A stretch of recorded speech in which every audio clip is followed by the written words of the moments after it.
Tenemos la primera ponencia titulada La ética en el arbitraje, entre la ética de la virtud y la ética del deber, a cargo de Carlos Castillo Rafael, profesor de la Universidad Nacional Mayor de San Marcos.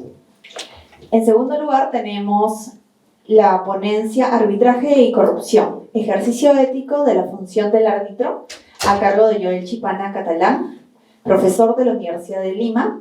Y finalmente tenemos la ponencia titulada La proliferación descontrolada de centros de arbitraje en el Perú, un desafío ético para el ejercicio del derecho, a cargo de Fernando Castañeda Portocarrero, árbitro PUC, CCL y CIAP. Les pido un fuerte aplauso.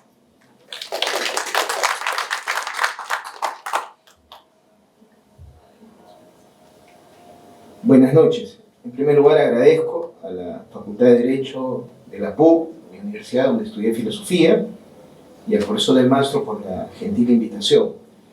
El título de mi, espero, pequeña intervención es La ética del arbitraje, entre la ética de la virtud y la ética del deber. Ocurre que, por diversas razones, cada vez se hace más urgente repensar el tema de la ética en el ámbito de la justicia estatal o la justicia alternativa, en este caso la justicia arbitral. Ya no solamente con respecto a los árbitros, sino también a las partes, a los asesores, a los abogados intervinientes, a los estudios, a la propia institución arbitral, etc. Y en todos estos aspectos, ¿no? Pareciera que la producción de reglas normativas del corte ético fuera relativamente sencillo. Incluso se llega a positivizarlos de alguna forma para darle una mayor posibilidad de sanción a un nivel administrativo, ¿no? Como resulta en los códigos de ética profesional. O en el caso, por ejemplo, de establecer registros para árbitros con finalidad luego de sancionarlos, como parece que es la pretensión del Ministerio de Justicia y su registro RENACE. Sin embargo, en todas estas propuestas no se advierte un detalle que es importante tal vez para el logro de los fines de implementar la ética aplicada al arbitraje. Me refiero a qué propuesta ética es la que se elige para establecer estas disposiciones normativas. Porque en el contexto contemporáneo hay tres grandes tradiciones éticas de las cuales se toman fragmentariamente estas reglas normativas, pero no necesariamente armonizan entre sí. Y quizás uno de los problemas que resulten eficaces es porque las tradiciones a las que pertenecen no necesariamente pueden compaginar y lograr el fin que se busca. Esas tres tradiciones son la ética deontológica o de corte kantiano, la ética de la virtud, como se llama la ética de la tradición humanista, socrático-aristotélica, y la ética utilitarista, en la presentación sobre todo anglosajona, ¿no? De Bentham y luego Stuart Mill. Voy a concentrarme básicamente en la ética del deber, la de corte kantiano, neokantiano, sobre todo impulsada por el contractualismo de Rawls, y la ética de la virtud, que tiene un corte más bien sustantivista y que responde a un ethos denso, como en el caso nuestro, ¿no? Hay una fuerte connotación ética pública o comunitaria. En la ética del deber se resalta el rol de una regla de corte universal que es formal y que pretende observarse de manera obligatoria para asegurar un mínimo de comportamiento debido. Este imperativo categórico resalta por su carácter formal y su universalidad. El problema con estas reglas universalistas que inciden en el elemento deontológico, sin duda, son fáciles de reconocer. Permiten fácilmente ser compiladas en un texto o un código de ética, como suelen ser los códigos de ética de las instituciones arbitrales, por ejemplo. El problema está que habría que distinguir lo que el propio Kant distinguió. Una cosa es que una regla normativa se respete auténticamente y otra solamente sea la apariencia de la conformidad. Es decir, las personas pueden cumplir un conjunto de reglas, exigencias, para supuestamente asegurar un mínimo de comportamiento debido, pero esa es una conformidad a una regla, pero no necesariamente lo que espera acreditar esa regla, que uno observa el contenido normativo que esa regla describe. Por ejemplo, una cosa es que yo pague los impuestos, pero no estoy convencido de ese hecho, solamente lo hago por temor a la sanción, y otra cosa que haya entendido el valor que tiene para los servicios sociales mi función contributiva. Es decir, la ética tiene que ser entendida por la razón por la cual la cumplimos.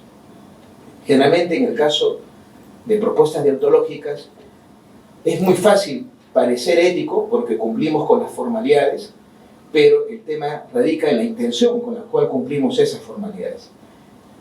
De forma tal que si aseguramos el comportamiento no solo de los árbitros, de todas las personas involucradas, simplemente por formalidades de ese tipo, pareciera que estamos asegurando el comportamiento debido, no podría ser necesariamente así.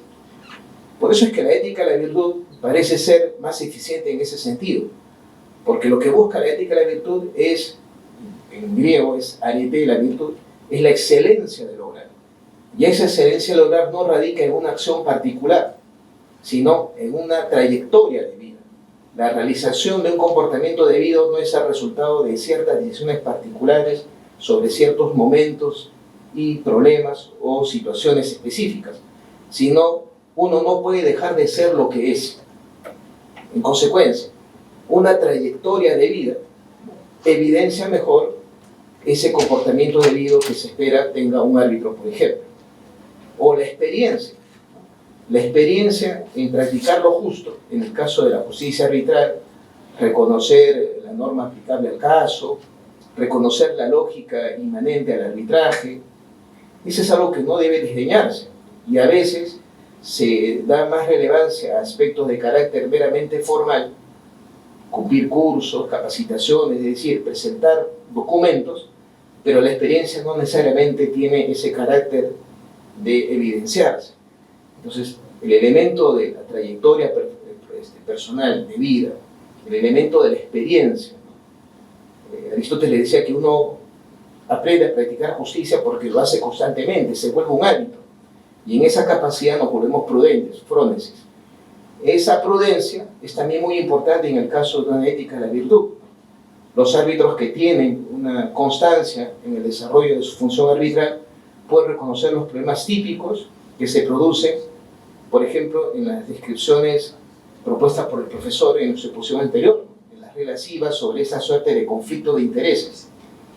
Y es que en la propia ley de arbitraje aparecen esas dos tradiciones. En el artículo 28 se dice: todo árbitro debe ser y permanecer durante el arbitraje independiente e imparcial, ¿no? Aparentemente la regla final es independencia e imparcialidad, pero la primera parte no debe soslayarse. Debe ser y permanecer. Es decir, se requiere toda una trayectoria de vida, porque no solamente es importante lo que uno es durante el arbitraje, porque en cualquier momento puede surgir un deber, una necesidad de deber de revelación, porque aparece un familiar siendo parte del estudio de abogados que patrocina una de las partes, y uno tiene que revelar ese hecho. O puede ser que mi anterior empleador esté involucrado en el tema y me he enterado después y yo tengo que revelarlo.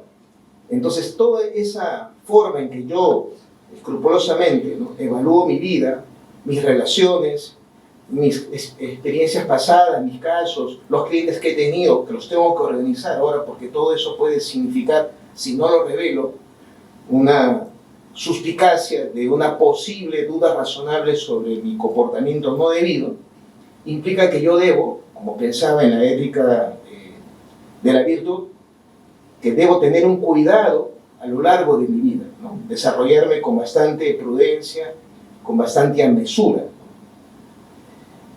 Otro aspecto de esta propia regla que está en el artículo 28 es: el árbitro, a partir de su nombramiento, revelará a las partes sin demora cualquier nueva circunstancia. que pueda dar lugar a dudas justificadas sobre su imparcialidad e independencia. Esa posibilidad de dudas justificadas, bien sabemos los que tenemos la suerte de participar en el arbitraje, que no necesariamente es la duda razonable que a mí me puede parecer, y a veces no me parece que sea una duda razonable, pero siempre es recomendable revelar esa circunstancia porque tal vez a otras personas, a los otros colegas miembros de la terna arbitral o incluso a las propias partes no les puede parecer que esa sea una duda no razonable que yo no debí de revelar. Entonces tengo que ventilar. Entonces ese escrutinio que el árbitro hace sobre su propia vida, esa suerte de ponerse él mismo en una actitud crítica, ¿no? Que esto podría ser una situación que es mejor revelarla antes que se pueda pensar algo distinto de lo que significa realmente, es una práctica de la virtud. Es decir, la idea de la mesura, la idea de los 3 preceptos de la justicia de la que habla el digesto, ¿no? Vivir honestamente, no dañar a otro y dar a cada quien lo suyo. Es decir, los elementos éticos responden a un conjunto de experiencias de vida y no solamente a actos concretos. En el caso de los códigos de ética, que están bastante bien desarrollados, sobre todo desde nuestro centro de arbitraje de la PUC, ¿no? Apela, me parece, con acierto a una posición intermedia, porque conjuntamente con deberes que establece el código, y no siendo fácilmente describibles en un código los elementos de la ética de la virtud, apela a principios. La lógica de los principios es mucho más completa, ¿no? Porque ya no solamente centra su atención en ciertas acciones específicas que están descritas en la regla normativa, sino a principios, algo así como las aspiraciones que tenemos que deben ser cubiertas de carácter normativo. Por ejemplo, los principios de independencia y parcialidad, principio de eficiencia, principio de veracidad, principio de diligencia, principio de honestidad. Es decir, prácticamente todos esos principios ya no hablan solamente de un árbitro en el ámbito exclusivamente arbitral. Para poder cumplir todos estos principios, honestidad, probidad, veracidad, eficiencia, están realmente hablando de toda tu trayectoria, tus conocimientos del derecho, el tiempo que tienes para dedicarte al arbitraje, la capacidad de reconocer tus límites y por tanto dar un paso al costado si el caso desborda tus conocimientos, etc. Es decir, exigen una exploración diferente de lo que la ética deontológica suele plantear, porque se focaliza solo en actos y casos concretos. Entonces me parece que plantearlos en términos de principios generales que deben ser observados, pero también inspiradores, es un desideratum del comportamiento de las partes, de las instituciones arbitrales, resulta mucho más eficaz. En el caso de deber de declaración, que es específicamente de corte deontológico, tiene sin embargo varias presentaciones, porque no solamente se tienen que revelar ciertos aspectos específicos que se deben describirse, como por ejemplo, si antes he tenido otra posibilidad de tener arbitraje con el coárbitro, o si he sido designado por la misma parte cuántas veces, etc. Sino también aspectos que son estrictamente difusos, pero que en ese carácter difuso se esconde ese elemento de la virtud, que tiene que ser una exploración de toda tu vida. Por ejemplo, en el Código de Ética del Árbitro de nuestra universidad, se dice si tiene algún interés personal o profesional en el resultado de la controversia, ¿no? Si tiene alguna relación, no solamente las típicas personales, económicas o profesionales, sino de cualquiera que puede tener duda significativa. Eso, duda significativa, eso es una cuestión bastante abierta, ¿no? Que precisamente uno no debiera reducirla en su sentido, sino más bien plantearlo en un ámbito bastante plural y diverso. Finalmente dice, existió una relación de amistad cercana, frecuente, o no, con las partes, abogados, representantes o coárbitros. Tengo la suerte de conocer al doctor Chipano, compartir eventos académicos, pero esta relación de amistad es una expresión muy amplia que puede ser malentendida, está incluso, ¿no?, con temas de fotos, de expresiones en el Facebook, saludando un cumpleaños. Yo fui recusado solamente porque saludé cumpleaños a un colega árbitro. Claro, al final no prosperó la recusación, pero esa enseñanza, por ejemplo, me quedó que eso podría ser entendido por la contraparte como una posible relación no declarada. A veces, sin duda, puede ser un exceso de las partes ese tipo de causales presuntas de recusación. En conclusión, lo que quiero plantear es que en este afán de mejorar la labor del árbitro y buscar un mejor desarrollo de la ética que regula el comportamiento de todos los ingredientes del arbitraje, es crear una relación maximalista y minimalista. Una relación maximalista es una relación en la que involucre toda la vida del árbitro, que debe ser muy cuidadoso, muy prolijo en su desarrollo personal y profesional. Por eso es que en la ley de arbitraje ahora el árbitro que es sancionado con delito doloso en sentencia firme ya no puede volver a ser árbitro, ¿no? Es una causal que introdujo el año 2015 la primera modificatoria de la ley de arbitraje. Es decir, si te desvías de lo correcto una sola vez, no hay posibilidad de que retornes a la vía arbitral, ¿no?, si es un delito doloso. Así es, debe haber una pulcritud de la vida. Y esa es la excelencia lograr que los griegos llamaban arete. Pero por otro lado, también necesitamos principios específicos, deberes, que estén establecidos en los códigos de ética profesional. No caer solamente en un aspecto, ¿no?, que sean solamente una lista de deberes, pero tampoco caer únicamente en prácticas que pueden ser líricas, aunque bien intencionadas. Creo que la evolución de estos documentos de código de ética que se han establecido, me parece con acierto, debe dar una lógica de reconocer estas tradiciones y tratar de articularlas para lograr el mayor desarrollo de la función arbitral y de los ciudadanos que aspiran a una justicia eficaz a partir de ella. Gracias.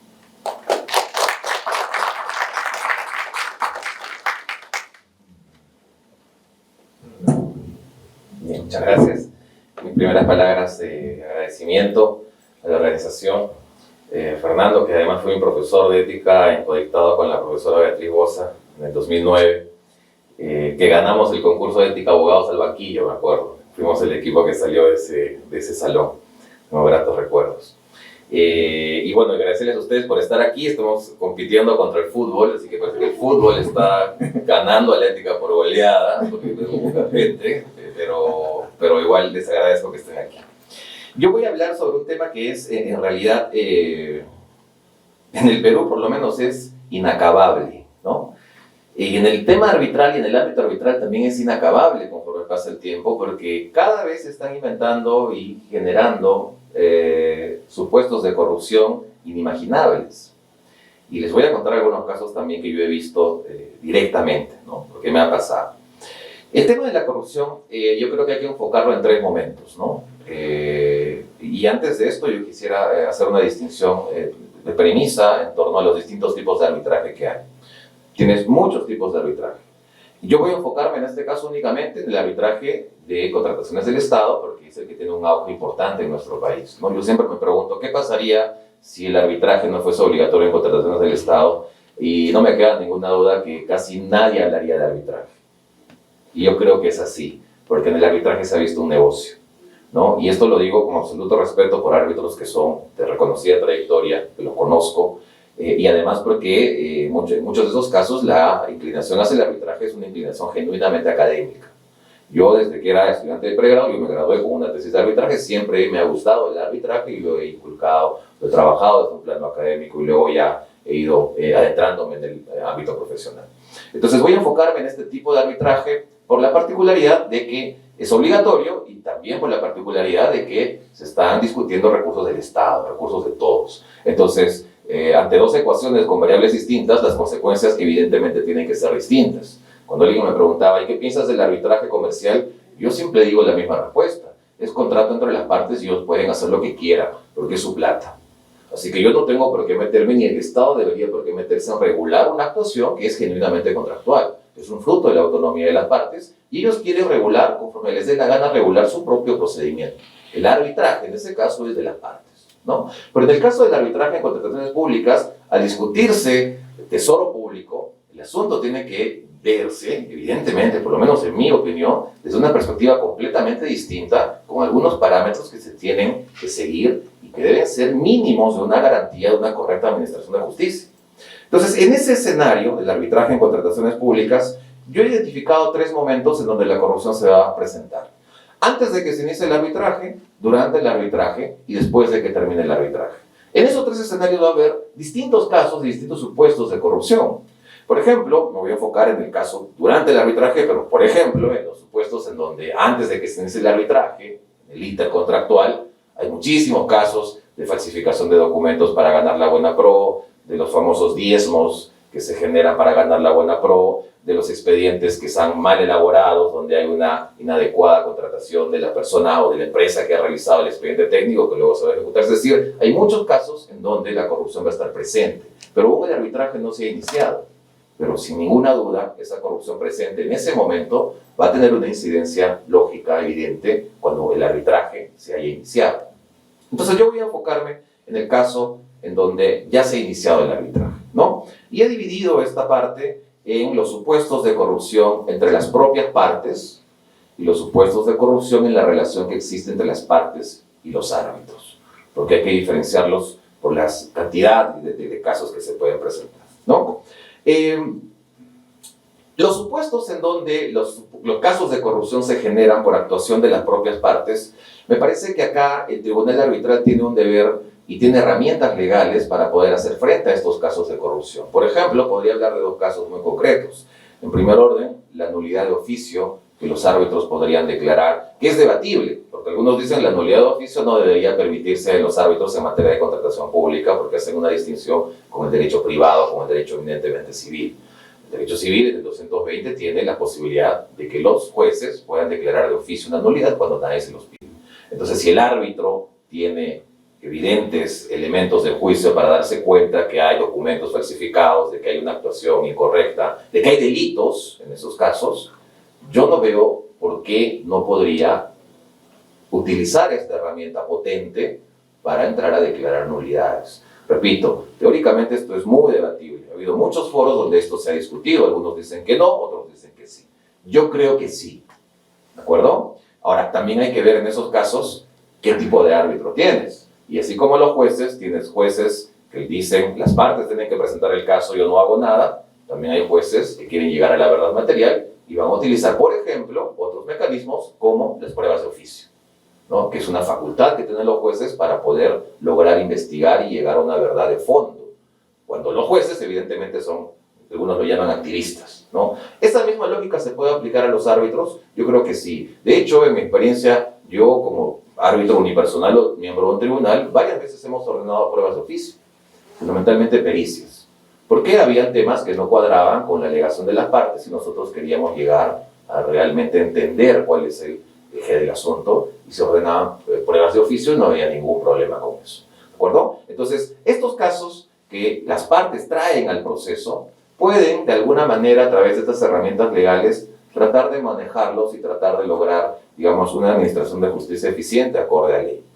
Pero los casos más comunes, más frecuentes, además, se dan entre esa relación que tienen las partes con los árbitros, ¿no? Y el doctor hacía una pregunta al ponente anterior que tuvo la ponencia central sobre cuál es el mecanismo más idóneo para elegir a los árbitros, ¿no? Y yo creo que hay que analizarlo de acuerdo a nuestra realidad. Y yo he visto muchísimos casos en donde alguna de las partes ha designado como árbitro a una persona que se dedica a cualquier cosa menos a arbitraje y a contrataciones del Estado. He visto casos en donde han nombrado como árbitro a penalistas. Imagínense, es una cosa de no creer, ¿no? Pero claro, hay un derecho que tienen las partes de nombrar a su árbitro. Entonces ahí hay un contrapeso, ¿no? Ya, tú estás criticando, pero yo tengo el derecho de nombrar a quien a mí me dé la gana. No hay ninguna limitación. Entonces, claramente ahí se ve un conflicto entre, digamos, ese aspecto ético que debe tener una persona para aceptar algo que no sabe. Es decir, para formadamente tú tengas la experiencia de poder asumir esa responsabilidad de ese encargo. Es un cargo delicadísimo. Entonces la pregunta de fondo es, ¿por qué lo estás nombrando si nada sabe del tema? ¿No? Entonces ahí hay una respuesta seguramente muchos de ustedes imaginarán. Entonces, estos aspectos, queridos amigos, pasan por diversos puntos, ¿no? El primero está determinado por el deber de revelación que tienen que cumplir los árbitros. Yo aquí soy de la opinión, y esto tienes una tesis francesa y una tesis española, que dicen ante la duda abstente y otros dicen ante la duda revela, ¿no? Yo prefiero aplicar el estándar de que ante la duda debo revelar. Y me curo en salud y ya está. Otros, por ejemplo, árbitros que yo conozco muy bien, incluso revelan, tienen una lista de sus exalumnos, de sus 20 años de profesor en la universidad, una lista de exalumnos, y en esa, entre otros documentos que buscan para revelar información según la parte se está metido ahí, entra en esa lista y dice, el abogado tal de esta parte ha sido mi alumno en el año 99, ¿no? Lo revela. Ya llega a un extremo de revelación que me parece saludable, porque lo que abunda no daña en este caso. Entonces, revelar esos supuestos no me parece mal, ¿no? Pero hay otro más bien que tiene la tesis contraria, ante la duda no revela, ¿no? Y esto es el caldo de cultivo para que se pueda generar algunos casos, incluso de recusaciones frívolas, ¿no? Ya lo mencionaba, ¿no? Y yo me acuerdo que en un caso me recusa porque yo participé en un MUT, en una competencia de debate, con uno de los abogados de las partes. Y la que me recusa también había participado en ese MUT. Entonces cuando hacemos los descargos, oye, pero en la foto aparecemos todos. Hay una foto donde estamos todos juntos, pero todos mostraron una foto donde estamos solamente en el tribunal de esa audiencia. Entonces, evidentemente, en ese caso, pues el Consejo de Arbitraje declaró infundada, ¿no? Y una llamada de atención también, porque son recusaciones frívolas, son recusaciones que en muchos casos lo único que quieren es ganar un tiempo. Recordemos que en arbitraje, cuando por ejemplo hay medidas cautelares de por medio, existen casos en donde las partes saben que van a perder el caso y lo único que quieren es ganar tiempo. Porque el tiempo para esos casos representa digamos, se representa en dinero, ¿no? Se representa en dinero. Entonces, estas recusaciones que llevan de la mano estos aspectos del deber de revelación, que repito, en el caso de los árbitros debe ser cumplido de manera absolutamente escrupulosa, pueden generar recusaciones frívolas, pero también recusaciones fundadas en derecho, y es lo que la norma otorga a las partes, porque tienen la facultad de recusar, pero también tienen la posibilidad de pedir ampliaciones de revelación a lo largo de todo el proceso. Y creo que esos mecanismos pueden servir en algún tipo de casos, ¿no? Ahora, ya han hecho referencia a las reglas sobre conflictos de interés como soft law. Aquí el debate está en que cuando las partes expresamente dicen no queremos que utilices como soft law, por ejemplo, las directrices de la IVA sobre conflictos de interés. He tenido casos en donde se han negado a que se utilice eso como un marco que ya deje de ser soft law, sino sea vinculante para las partes, ¿no? En todos estos casos la prueba va a ser esencial. Es decir, por ejemplo, presentan una medida cautelar y llega la medida cautelar a las 10 de la mañana. A las 4 de la tarde, uno de mis coárbitros se manda con un proyecto que resuelve la medida cautelar. Y digo, wow, qué agilidad de este árbitro, ¿no? Es un súper árbitro. La medida cautelar tenía 200 páginas y sale 200 páginas, se analizó toda la prueba, fundada en la cautelar, presenta su proyecto, ¿no? Y entonces yo empiezo a revisar los dos documentos y me doy cuenta de que la estructura de redacción es muy similar. Utilizan los mismos conectores, utilizan las mismas frases de cierre, hasta los mismos errores de redacción. Entonces la pregunta ahí que uno tiene es, uno como árbitro, ¿qué puede hacer frente a eso? Y yo creo que el árbitro se defiende con sus votos. El laudo habla por el árbitro, ¿no? Ahora, hay un debate sobre esto también, si es que los árbitros, claro, el deber de recusación es de las partes, pero se discute en el plano internacional si es que los árbitros también tienen un deber de poner en conocimiento de un consejo o de una instancia superior este tipo de actuaciones que son alarmantes. O los casos, por ejemplo, en donde uno de los árbitros parece que tiene una especial premura en que el caso se resuelva, o parece que tiene una especial premura o interés en el caso se dilate en el tiempo. Responden después de 20 días, después de 15 días, otros responden en el acto, te llaman, oye, ¿a qué hora vas a dar la aprobación a la orden procesal? O sea, hay ciertas conductas que razonablemente a uno le pueden hacer entender de que algo está pasando acá. Pero la pregunta es, como sistema, ¿ante quién uno puede poner en conocimiento estas conductas?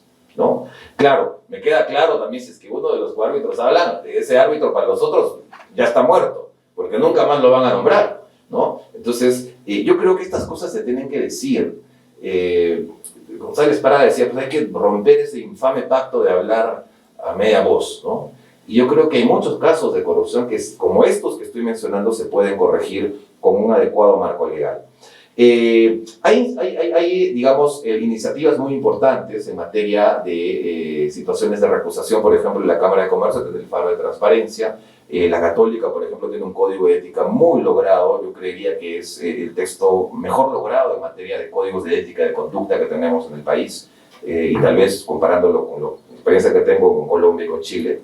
Y ahí también viene la pregunta respecto a cuál es ese estándar de control que, si es que lo queremos tomar así, el Estado debe tener, ¿no? Por ejemplo, hace muchos años, para ser árbitro, cualquiera podía ser árbitro.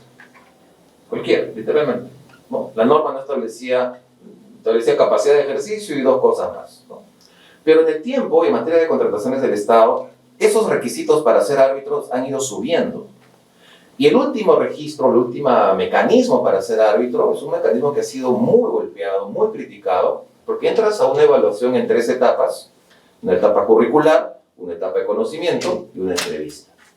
Y muchas personas han postulado y no han entrado al registro, ¿no? Pues claro, una cosa es hablar del examen propiamente dicho y otra cosa es hablar de que si es que necesitamos un examen para esto, ¿no? Hay de voces de todos los tipos. Hay profesores que con mucho respeto dicen, oye, no debe haber un registro y un examen para entrar a ser árbitro, porque eso realmente genera también una posibilidad mínima de las entidades para nombrar al árbitro, porque ese registro es muy pequeño, ¿no? Entonces las entidades que tienen muchos casos, a veces los nombramientos reiterados generan recusaciones, el asunto entonces se desborda, ¿no? Entonces hay que buscar un punto medio para que eso pues, no pueda ocurrir. Pero me parece que liberalizar y dejar que cualquiera pueda ser árbitro, en el caso, me refiero exclusivamente a contrataciones del Estado, debería tener ahí un entendimiento un poco menor, porque debería exigirse lo mínimo, ¿no? Lo mínimo, una acreditación mínima, para que no tengamos árbitros penalistas, por ejemplo, ¿no? Entonces, ahí creo que hay un debate importante y esto se tiene que debatir a nivel institucional. Por otro lado, hay el artículo 32 de la ley de arbitraje que hace referencia a una responsabilidad de los árbitros, pero es un artículo huérfano porque no dice qué tipo de responsabilidad es. Es decir, es una responsabilidad penal, porque si vamos a hablar de una responsabilidad penal, ya conocemos, público conocimiento, el caso de los árbitros, que grandes profesionales, incluso de una talla internacional, han tenido que sufrir estas prisiones preventivas que no tenían ni pies ni cabeza en algunos casos. Y eso es peligrosísimo porque la Fiscalía no conoce cómo funciona el arbitraje. No estoy diciendo que todos estén libres, no estoy diciendo eso. Estoy refiriendo a los casos en donde, lamentablemente, por un entendimiento equivocado de cómo funciona el arbitraje, se han generado estas prisiones preventivas, ¿no? Y esto lo digo porque también me puede pasar a mí, porque puede haber un caso frente a mí y yo me termino en la cárcel. Entonces, estoy diciendo lo que yo pienso, ¿no? La Fiscalía, para entrar a hablar de estos casos, debería tener una sólida formación de cómo funciona el arbitraje. Porque una de las tesis fiscal era, esos honorarios que son tan grandes, están disfrazando coimas. Esa era la tesis, una de las tesis de la Fiscalía. Y nada más alejado que eso. Porque ese profesional que ha recibido ese honorario, ¿tiene por qué recibirlo? Por supuesto que sí, porque es un profesional A1, de gran nivel, de un reconocimiento internacional. ¿Por qué vas a limitar el honorario por una cuestión de alguien que no sabe cómo funciona el sistema arbitral en el país? Pues hay algunos pesos y contrapesos que ahí se tienen que generar, ¿no? Pero la norma, el artículo 32 es huérfano, no se dice nada. Algún día pregunté a un profesor, ¿por qué no escribe, maestro? Le digo, ¿por qué, profesor? ¿Por qué no escribe sobre este artículo, ¿no? Responsabilidad civil de los árbitros. Y me dice, tú estás loco, me dice. ¿Y por qué? Es que me estaría disparando a los pies, porque yo también soy árbitro. Si desarrollo todo el tema de la responsabilidad de los árbitros, en algún momento van a utilizar ese trabajo dogmático, teórico, y de repente me lo pueden plantear a mí, ¿no? Y esa respuesta a mí me sorprendió, porque yo lo sigo queriendo, le tengo gran estima, pero digamos, el conflicto ahí entre lo que me conviene y lo que no me conviene, que directamente pues afecta una cuestión ética, se ha visto pues desbordado, ¿no? Para terminar, algunas ideas finales. Bueno, hay que diferenciar los tipos de arbitraje. No se puede establecer el mismo paradigma para todos los tipos de arbitraje. Creo que hay que diferenciarlos. Hasta el arbitraje deportivo, hasta el arbitraje de inversiones, ¿no? Yo me acuerdo que formé parte de la Comisión Nacional Antidopaje y nosotros resolvíamos casos de doping a través de arbitrajes. y todos los años nos llevaban a capacitarnos, el Código Mundial Antidopage, y fue una experiencia maravillosa, pero ese procedimiento era arbitral y el estándar era completamente distinto, porque te regías bajo un código de uso internacional, ¿no? Los mecanismos, digamos, hay que repensar también los mecanismos no administrativos en materia de sanciones para estas cuestiones donde se vulnera la ética. A mí me parece que las sanciones administrativas, amigos, muchos árbitros, malos árbitros, se ríen de esas sanciones administrativas. No les importa. Entonces, ahí algún profesor soltaba alguna idea y decía, bueno, entonces hay que empezar a meter al derecho penal en esta discusión. Peligrosísimo, sí, pero ya se ha empezado a hablar de esto, ¿no? Había hace algunos años un proyecto de ley que decía que o pretendía que los árbitros tengan la calidad de funcionarios públicos, para que se le aplique todos los tipos penales que al funcionario público se le aplica, ¿no? Uno de esos, que seguramente por eso muchos laudos y árbitros caerían, es el prevaricato, porque a veces uno se encuentra con laudos que realmente son alarmantes. O sea, hacen una interpretación en contra del texto expreso de la norma de contrataciones, pero ya se laudó.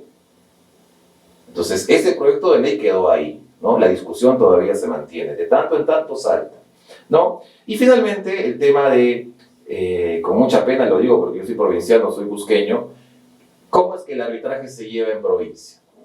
Donde a mí, por lo menos, de las cosas que me han contado y que he visto, es tierra de nadie, ¿no? Y esto también es producto, pues, del centralismo en el que nuestro país está presente y vive día a día. En provincia es tierra de nadie. Cada semana se crea un centro de arbitraje. Esta figura del árbitro de emergencia que ha sido traída del extranjero con muy valiosos fines, con buenas intenciones, realmente ha servido para hacer un tremendo daño al país. Porque me acuerdo de un caso, una empresa de una nacionalidad X creó su centro de arbitraje y en ese centro de arbitraje sacó una cautelar con un árbitro de emergencia que le favorecía. Pero su convenio arbitral decía centro de arbitraje X. Entonces el argumento que ellos tenían, eso es para el arbitraje, no para el arbitraje de emergencia. El arbitraje de emergencia yo puedo donde yo quiera. Y se creó su propio centro de arbitraje y sacó su cautelar.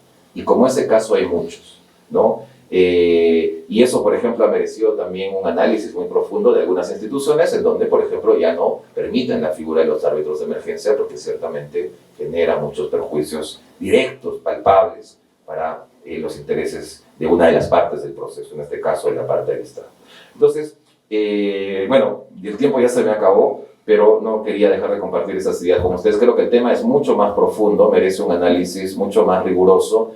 Y quisiera terminar haciendo notar que todos estos proyectos, por lo menos en materia de ética y arbitraje y de corrupción, necesitan sin ninguna duda un apoyo político.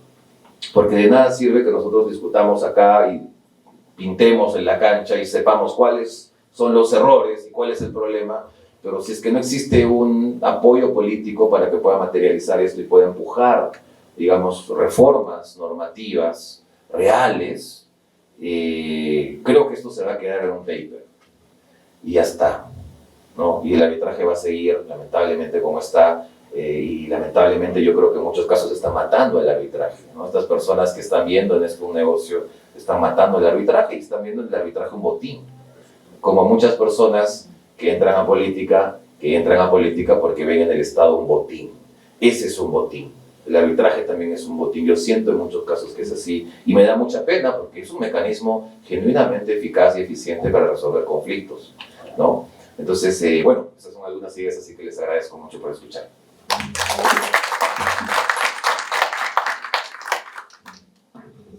Bueno, muchas gracias a la facultad por la invitación y es un gusto estar acá luego de tanto tiempo, digamos, de lejanía de la propia facultad, ¿no? Yo voy a tratar un tema que, digamos, que se aborda desde una perspectiva bastante general sobre el tema de los centros, y voy a complementar lo que ha mencionado Joel, pero desde otra perspectiva, ¿no? Joel ha, digamos, presentado un conjunto de prácticas al interior del arbitraje que se ha quedado corto, creo que si le da un poquito más tiempo iba a contar más experiencias. Pero yo voy a entrar por otro lado, ¿no? Yo voy a entrar por el tema, digamos, de profundizar cuáles son esas situaciones que pueden generar o que se están generando caldos de cultivo peligrosos para el sistema de arbitraje, ¿no? Sin duda el arbitraje peruano ha avanzado mucho, eso lo reconocen muchos expertos.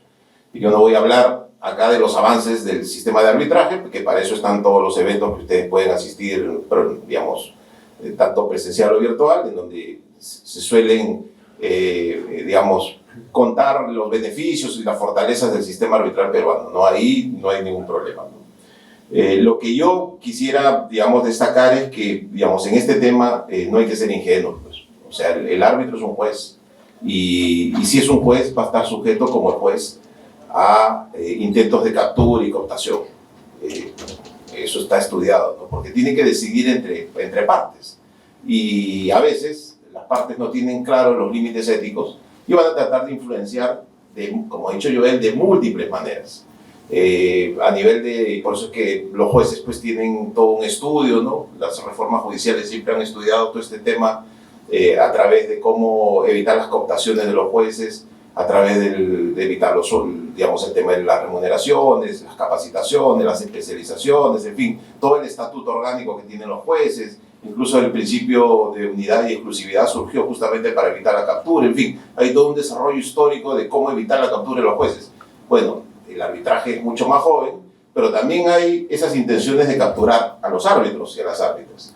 Y en ese sentido, yo quisiera tocar el tema de la proliferación de los centros de arbitraje que tiene nuestro país, pero un poquito desde otro matiz, ¿no? Voy a presentar un caso, luego voy a dar un par de ideas de contexto, voy a hablar del RENACE y los problemas que tiene el RENACE, y el tema de la brecha digital para que ustedes vean cómo se está generando este estado de cosas que tarde o temprano, digamos, puede explotar y lamentablemente pues en nuestro país, como yo siempre digo, digamos, frente a este tipo de situaciones surge la neurosis, algunos políticos quieren aprovechar este estado de neurosis, dictan medidas draconianas y al final justos pagan por pecadores. Entonces, y esa creo que no es la idea de afectar todo lo que se ha avanzado o los aspectos positivos del sistema arbitral.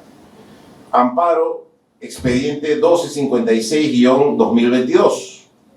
Una persona demanda en amparo por haber sido incluida indebidamente en un arbitraje sin su consentimiento, tiene su contrato en donde dice que las disputas van a ser sometidas a la discusión del Poder Judicial y no en el arbitraje.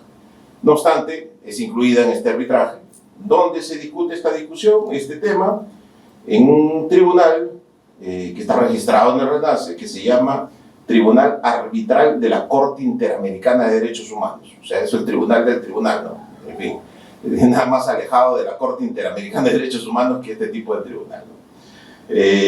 La Sala Civil de Ate, perteneciente a la Corte de Lima Este, emite sentencia el 9 de agosto del 2024, hace poco, hace unos meses, hace 2 meses, en donde, primero, reconoce la inclusión arbitraria de la persona, porque revisa el contrato y ve efectivamente por qué se ha discutido esto en la sede arbitral frente a este tribunal de la Corte Interamericana, cuando esto corresponde ser dilucidado a través de un juez. Segundo, comprueba de que existe un conflicto de intereses, porque el secretario de ese proceso arbitral, entre comillas, tiene una relación, una vinculación directa de más de 10 años con la parte demandante. Segundo elemento. Tercer elemento, los costos desproporcionados y irrazonables, ¿no? 2.950 soles por la presentación de cada escrito. Entonces ustedes se imaginan la cantidad de dinero, es una traba, el tribunal dice, en este caso la sala de Ate dice, eso es una traba absolutamente irrazonable, desproporcionada para ejercer el derecho de defensa, ¿no? Eso no puede darse. Y lo cuarto, hay más cosas que dice la sala, pero voy a resumir. Y lo cuarto es que ese tribunal no tenía ni siquiera mesa de partes, y eso lo acreditan a través de una constancia, una visita notarial. El notario va y efectivamente no encuentra un lugar, entre comillas, que se llame mesa de partes, unidad de recepción documentaria o lo que sea, para poder recibir y tramitar los escritos, digamos, del proceso arbitral. Como ven, este es un caso. Obviamente yo no voy a generalizar y voy a caer en la falacia de que todos los arbitrajes son así, no es así, ¿no? Pero miren cómo un caso revela muchas cosas que pueden estar ocurriendo, como dice Joel, en algunas circunscripciones de nuestro país. Entonces vamos a ver cómo estos elementos están presentes a través de la información que he revisado del RENACE.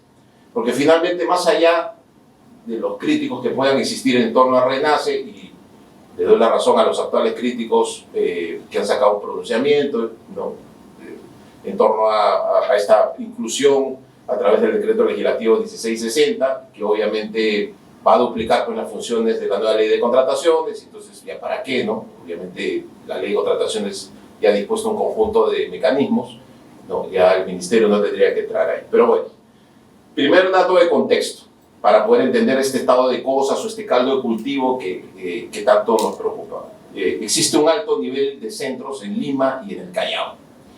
Aproximadamente el 39-40% de los centros, 109 de 274, me he dado el trabajo de revisar los 274 registros, ¿no?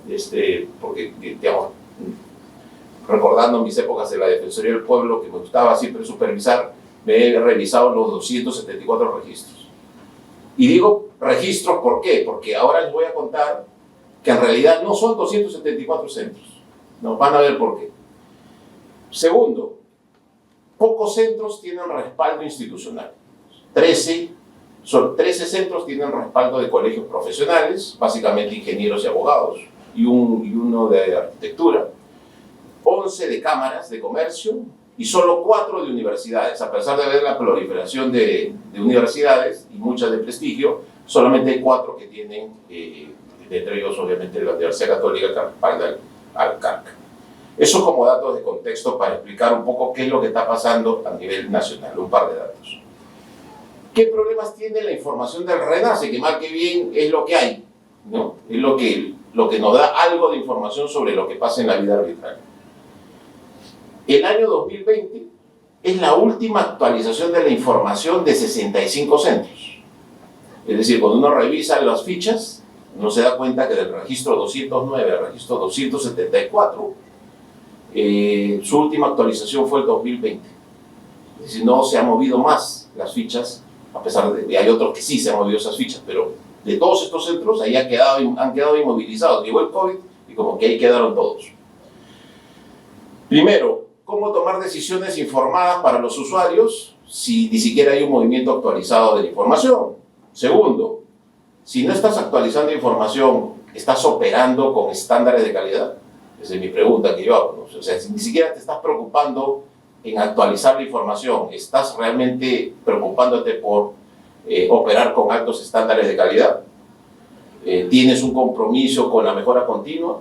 ¿O simplemente has ido a cumplir con un requisito que se te obliga por parte del ministerio? Ahí hay un primer elemento.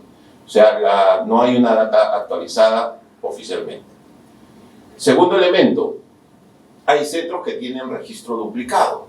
Por ejemplo, el centro de Amazonas tiene un registro duplicado. Es decir, ustedes ven en el registro y efectivamente es idéntico. O sea, todo, el representante legal, todo tal cual, como si hubieran pegado. O sea, ahí ya no son ni siquiera 274, son 273 porque hay una duplicidad. Tercero, hay varios registros asociados a la misma web. Cuando uno quiere ingresar, hay 3 por lo menos registros de entidades que tienen el mismo ingreso a la misma web. Entonces uno se pregunta, ¿esto qué cosa? ¿Es una organización descentralizada que está operando desde algún lugar? ¿Cómo está operando esta situación? ¿Esta es una organización de fachada que tiene sucursales? ¿O cómo es el asunto? Porque todos van a la misma web, idéntica, la misma web. Comparten la misma presencia en línea, a pesar de que en teoría uno ve la ficha y son entidades distintas, en teoría. Cuarto, varios centros ofrecen o no ofrecen la dirección exacta o ofrecen direcciones absolutamente vagas. Por ejemplo, comillas, Avenida Próceres de la Independencia, San Juan del Lurigancho. La Avenida Próceres, pues, no, 50 cuadras. ¿No? ¿Dónde estará el centro de arbitraje? Habrá que buscarlo en las 50 cuadras. Quinto, hay personas naturales registradas como centro. Personas naturales. Y las tengo registradas quiénes son y con nombre, ¿no? Entonces, la primera pregunta que yo tenía es esta persona natural, porque hay un registro paralelo, ¿no? Hay dos, en el RENACE hay dos pestañas, la de árbitros como persona natural y lo de centros. Entonces, mi primera pregunta de buena fe es, ¿se equivocó? Es decir, de pestaña, ¿no? ¿Se inscribió ahí, ¿no? Pensando de que era de persona natural y operó como centro? O, ya la otra pregunta un poco más, si está operando como centro, está contando con, o sea, está operando como centro esta persona, cuenta con las estructuras, con la calidad, con, digamos, con los controles capaces pues de velar por el profesionalismo de los centros. Efectivamente no, o sea, es decir, ahí hay un tema que yo como autoridad investigaría, ¿no? Empezaría por todas estas inconsistencias para ver qué es lo que está ocurriendo, ¿no? Cómo así personas naturales, abogados probablemente, figuran en el registro, ¿no? Este es el otro tema, varios registros en los que no me queda claro si están operando como centros o como estudios de abogados. Es clarísimo, uno ingresa a la oferta del estudio de abogados. Y como oferta del estudio de abogados ofrecen consultorías, ofrecen asesorías como litigantes de arbitrales, pero están como registrados como centros. Y los tengo los registros ahí para quien le interese, ¿no? Y obviamente esto pues, va a generar pues, conflicto de intereses, ¿no? O sea, si está actuando el estudio, está ofreciendo servicios, va a generar conflicto de intereses si tiene pues, intereses en los casos que está administrando, si es que está funcionando como centro. Luego hay, aunque ustedes no lo crean, registros de organizaciones que ofrecen diplomados y capacitaciones. O sea, hay por lo menos un par de registros, y ahí vayan restando, ¿eh? Ya no son 274, ya son mucho menos. O sea, es decir, que uno ingresa a su web y efectivamente no tiene nada que ver con el arbitraje. O sea, te están ofreciendo capacitaciones de arrendamiento, desalojo, de esa otra cosa.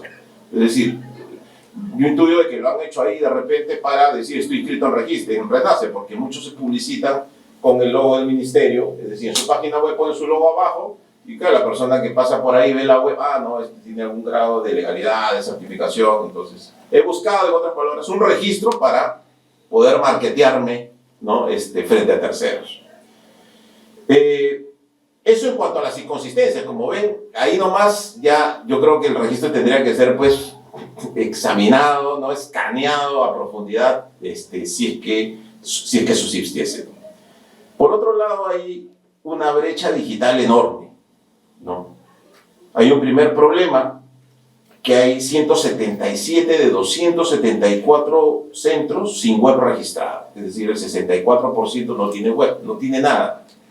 Tienen algunos Facebook, pero la mayoría no tiene nada, así de simple. O sea, uno no tiene cómo saber ni el reglamento, ni el código de ética, ni el reglamento interno, ni la cláusula modelo, ni la nómina de árbitros, ni el CV de los árbitros, ni cómo se les designa, si se les confirma, si se les sanciona, si se les recusa.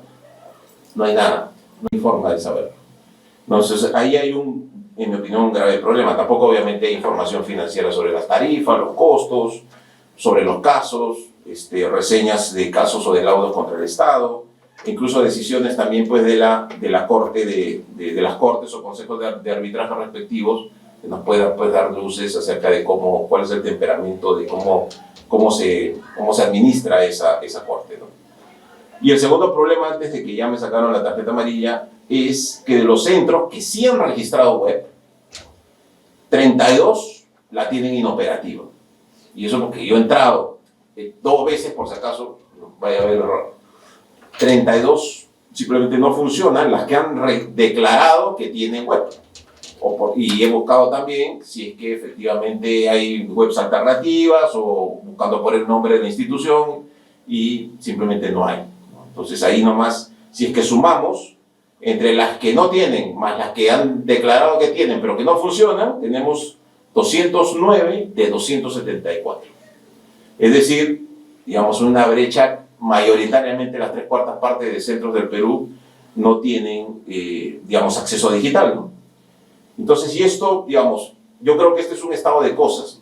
Este es un estado de cosas que obviamente no incluyo pues, a los grandes centros que están ahí, pues, porque ellos son más bien los líderes, ¿no? Ellos más bien ya están con ISOs, están con otro tipo de buenas prácticas, ¿no? Estoy hablando de aquellos que están en la precariedad absoluta y que más bien lindan con lo que Joel nos ha adelantado, ¿no? Yo creo que esta falta de información y esta precariedad nos impiden, pues, primero, evaluar el profesionalismo de los centros. Segundo, poder conocer sus procedimientos, si son procedimientos legales, sus costos, verificar la experiencia y la calificación desde los árbitros y evitar efectivamente que existan este tipo de casos que les he, digamos, ejemplificado al inicio de la exposición, ¿no? 3 conclusiones. La primera, existe un agujero informativo, una opacidad en torno al funcionamiento de la mayoría de centros en nuestro país. Si bien es cierto, la cifra pareciera ser una cifra, pues, digamos, que cualquier extranjero diría, uy, 274 centros, ¿no? Hay bastante acceso a la justicia arbitral en tu país. No, en realidad, hay esos 274, muchos tienen problemas y el resto está, 1, o centralizado, y 2, tienen escaso respaldo institucional, lo cual pues obviamente para aquellos que sí tienen el respaldo institucional les aporta pues mayores estándares éticos, de supervisión, de calidad, en fin, todas las buenas prácticas que tienen los gremios y las universidades, ¿no? Y finalmente, y es lo que digamos, me preocupa y lo empalmo con lo que mencionaba Joel, ¿no? Es esta ambigüedad o esta suerte de metamorfosis que tienen algunos operadores en el sistema para a veces funcionar como centro, como abogado, como litigante. Es decir, me adapto un poco a lo que quiero obtener y utilizo los mecanismos formales para tratar de vender un servicio, entre comillas. Yo creo que esto son elementos suficientes como para reestructurar, si es que se tomase la decisión de mantenerse el RENACE. Yo creo que ya no tendría mucho sentido con todas las disposiciones de la nueva ley de contrataciones con el Estado, que son varias, y que también creo que son insuficientes las medidas porque ninguna de estas medidas, salvo el tema del el banco de laudos que establece la nueva ley de contrataciones, el régimen de sanciones, digamos, apuntan a algunas de estas cosas, pero en realidad los elementos que les acabo de mencionar no empatan necesariamente con las medidas de la nueva ley de contrataciones, ¿no? Con eso yo culmino y les agradezco por esta oportunidad de poder compartir con ustedes esta preocupación acerca del funcionamiento de algunos centros de arbitraje en nuestro país. Gracias. Agradecemos a nuestros ponentes y abrimos la sección de preguntas y respuestas. Por favor, levante la mano quien desea hacer una pregunta, algún comentario.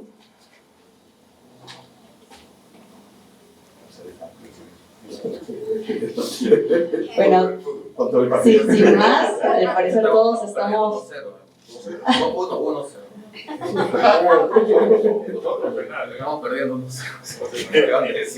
Bueno, con esa noticia deportiva entonces cerramos este Congreso Internacional, este Seminario Internacional de Ética Profesional.